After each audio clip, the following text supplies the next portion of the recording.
Hello and welcome back to another review. So today we have Windtalkers, made 2002 by John Woo and stars Nicolas Cage and Adam Beach. It takes place during the war in the Pacific, during World War II. We follow Nicolas Cage that after a disastrous battle in the Solomon, loses all of his men under his command. He barely makes it out alive and is sent to a hospital and is now dealing with the consequences of his actions and survivor's guilt. But he wants back out in the field and eventually, with some help, manages to get back to active duty. His mission is to protect a Navajo radio man played by Adam Beach, and this is the main plot of the movie. During the war in the Pacific, the Japanese had cracked the American codes and could listen in to the radio communication. The United States knew this and adapted their own radio language to a language they knew no Japanese soldier or translator could understand, the Native American language, and in this case, in this movie, the Navajo language. And interestingly enough, this code is still not cracked to this day. But this also made every Native American soldier a target for the Japanese to capture. If they were captured, they were probably tortured for the information to crack the code, and then they would have to start over again to create a new code. And Nicolas Cage's job is to make sure this does not happen, whatever it takes. He has to protect the code to the point that if it comes to it, he has to kill Adam Beach.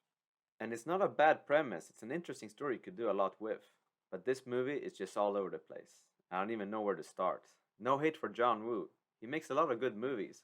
But the main issue of this movie is that it's made as a serious war movie, but directed by a Hong Kong action director. The battles are just complete insanity.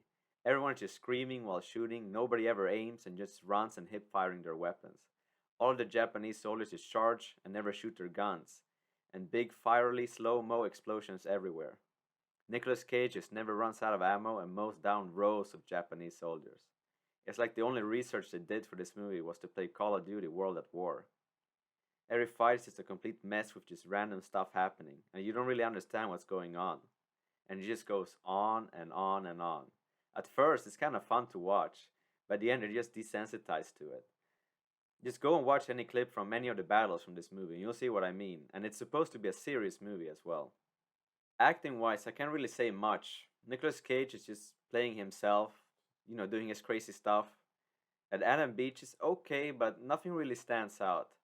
Otherwise, we've got the typical American war movie characters: the Italian American guy, the racist guy, and the innocent good guy that we all know is gonna die. The music is not memorable, even if it's made by James Horner, and overall cinematography is nothing special. It has some cool set pieces with a lot of extras and good stunt work, but that's about it. There are some good scenes, but there are few.